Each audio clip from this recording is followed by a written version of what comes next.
इस आकृति में एडी त्रिभुज एबीसी की एक माध्यिका है। हम जानते हैं कि माध्यिका त्रिभुज को दो बराबर क्षेत्रफल वाले दो त्रिभुजों में बांटती है, इसलिए त्रिभुज AB का क्षेत्रफल त्रिभुज AC के क्षेत्रफल के बराबर होगा।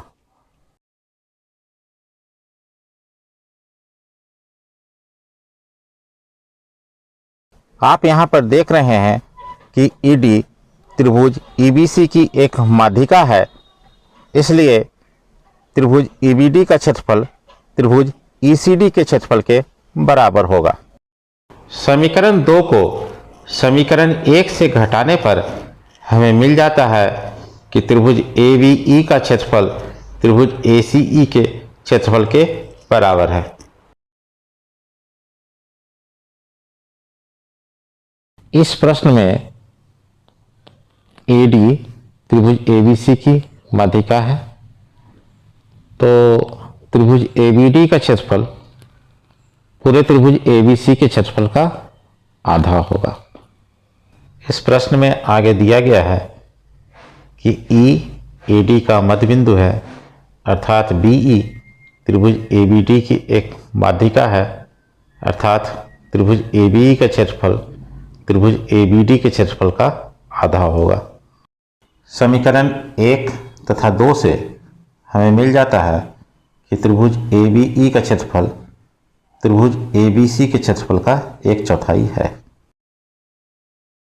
हम जानते हैं कि समांतर चतुर्भुज के विकर्ण एक दूसरे को समद्विभाजित करते हैं।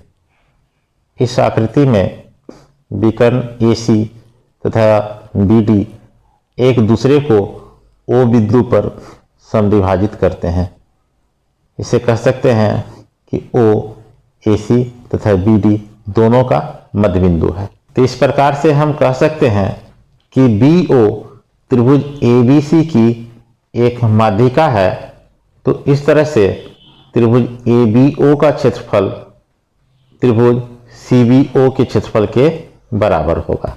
इसके आगे आप देख रहे हैं कि CO भी त्रिभुज BCD की एक माध्यिका है, इसलिए त्रिभुज CBO का क्षेत्रफल त्रिभुज DCO के क्षेत्रफल के बराबर होगा।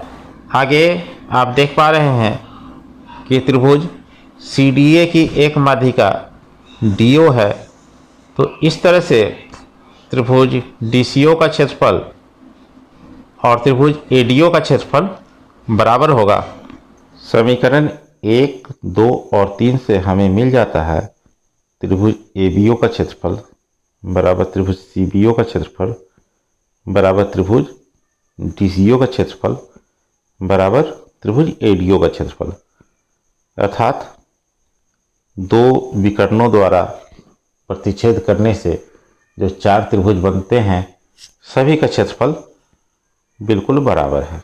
इसे ही हमें सिद्ध करना था।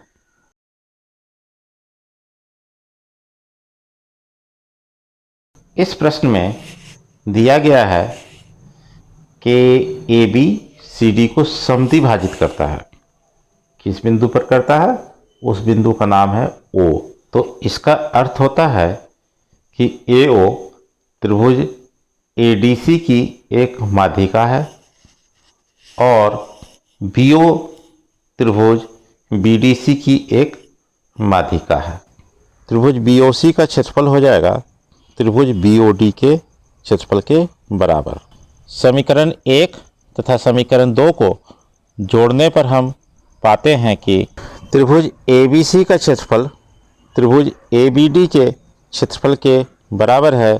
इसे ही हमें सिद्ध करना था।